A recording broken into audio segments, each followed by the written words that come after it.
Apakah sekarang kita memiliki perhiasan yang pertama? Kitmanul faqri hatta yajinan nas annaka ghani. Ketika seseorang mampu menyembunyikan kefakirannya, ketika seseorang mampu menyembunyikan kemiskinannya, ketika seseorang mampu menyembunyikan kemelaratannya, sehingga orang lain menganggap bahwa kita kaya. Kenapa kita harus menyembunyikan kemiskinan kita? Kenapa kita harus menyembunyikan kemelaratan kita sehingga orang lain menganggap bahwa kita kaya? Agar supaya kita tidak mudah mengeluh, memperdagangkan kemiskinan kita sama orang lain. Mas Yuda, saya hari ini tuh lagi nggak punya uang. Boleh nggak saya minta bantuan sama Mas Yuda, traktir saya beli bakso? Apa pandangan orang kepada kita yang memperdagangkan tentang kemiskinan kita? Orang akan berstigma negatif sama kita. Lu bagian susah teriak ke gua, bagian senang lu sendiri-sendiri. Makanya kita harus menyembunyikan rasa miskin kita, biar orang lain menganggap bahwa kita kaya. Ketika kita sedang merasakan kesulitan ekonomi, bilangnya sama siapa? Jangan kepada sesama makhluk, tapi berceritalah kepada siapa? Kepada Allah. Mas Radi bilang seharusnya kan kita menyembunyikan kekayaan kita. Iya, agar supaya kita tidak ria, tidak sombong terhadap kekayaan kita. Tapi kenapa kita sekarang harus menyembunyikan kesulitan dan kemiskinan kita? Supaya orang lain menganggap bahwa kita kaya. Kita jangan mau dikasihani oleh orang lain, ya kan? Jadi jangan pernah mengeluh. Allah memberikan kemampuan kepada kita, Allah memberikan kelebihan kepada kita. Gunakan. Sekarang Mas Radi rumah di mana Mas? Saya lupa Mas. Jakarta Timur ya? Bawa kendaraan ke sini? Bawa motor? Keluar bensin nggak sih? Keluar dong, iya kan? Nah, berarti itu kan menggunakan dari hasil pemasukan Mas Radi dong. Nah, jadi gunakan apa yang kita miliki saat ini, kekayaan yang Allah berikan kepada kita untuk beribadah kepada Allah. Mas, Mbak, kenapa sih kita harus ikut pengajian? Nambah ilmu, terus? Nambah koneksi, betul, terus? Tingkatkan iman, terus? Wawasan keagamaan, terus? Nambah amal, untuk memperbaiki ibadah kita. Di dalam kitab Safinatun Najah dikatakan bahwa setiap manusia diharuskan untuk bertafakur. Bertafakur itu apa sih? Berpikir. Yang pertama yang harus kita tafakuri adalah ayat-ayat Allah. Yang kedua yang harus kita tafakuri adalah nikmat yang Allah berikan kepada kita.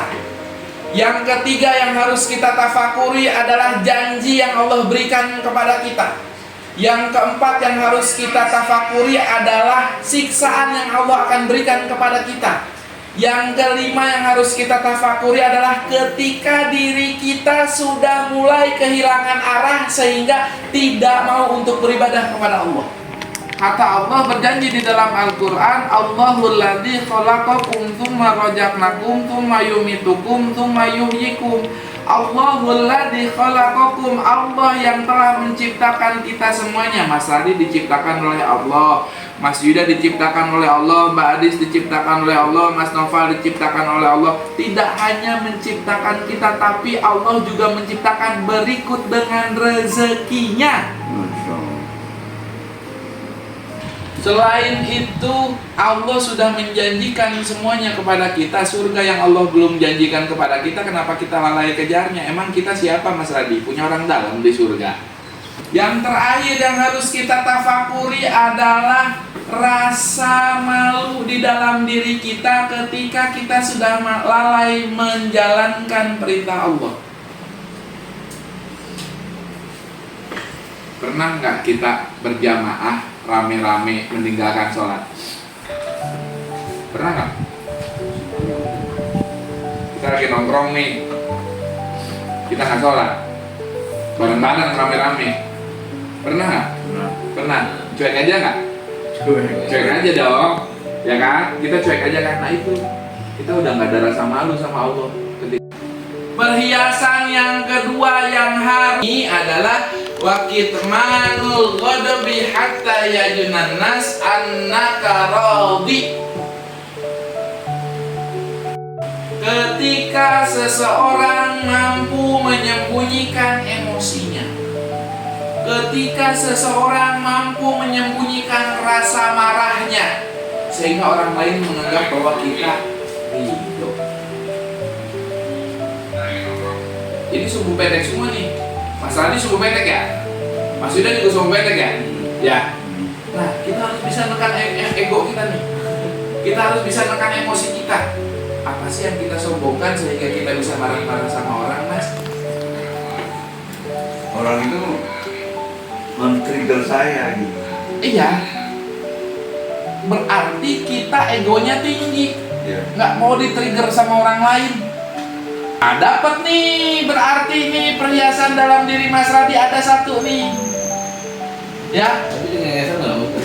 nggak apa-apa. Berarti kan kita bisa nutupin rasa marah kita, sehingga orang lain, Mas Radi mah kalau dicengin juga cuek aja. Padahal kan dia nggak tahu hati kita seperti apa. Yang ketiga yang harus dimiliki perhiasan di dalam diri manusia adalah ketika dia mampu menyembunyikan kesulitannya sehingga orang lain menganggap bahwa kita selalu diberikan kemudahan. Orang lain mah nggak tahu kita itu udah bosan minum obat. Benar nggak? Masa ini bosan nggak minum obat? Hah? Bosan nggak Mbak Adis? Bosan kan? Pernah nggak kita berkeluh kesah sama orang lain? Kamu mah nggak tahu sih, aku tuh sebenarnya capek minum obat terus. Sering. Nah, yang dibilangin sama temen yang dicurhatin apa? Ya apa ya katanya? Sabar aja. Ya sabar aja, paling cuma itu doang. Tapi orang lain akhirnya mengetahui kesulitan kita. Oh, si Adis tuh ternyata bete selama ini minum obat. Oh, si Yuda tuh ternyata bete. Oh, si Radi tuh ternyata bete. Kenapa sih kita harus pertontonkan kesulitan kita? Kasih aja kemudahan. Mbak Adis suka minum obat? Suka. Bete ngasih, dijalanin aja, enjoy aja, yang penting gua sehat. Bisa nggak jawabnya kayak gitu? Lu mah gak bakal itu Yud, gak bakal bisa lu jadi desain grafis. Nih ya, gua buktiin nih. Insya Allah berkat izin Allah, gua akan bisa jadi ini. Insya Allah. Bismillah, Allah akan memberikan kemudahan buat gua. Gitu. Sebelum masuk 2026, Bismillah, kita punya 3 perhiasan tadi. Sembunyikan kemiskinannya sehingga orang lain menganggap bahwa kita kaya. Sembunyikan emosinya sehingga orang lain menganggap bahwa kita ridho. Sembunyikan kesulitannya sehingga orang lain menganggap bahwa kita mudah.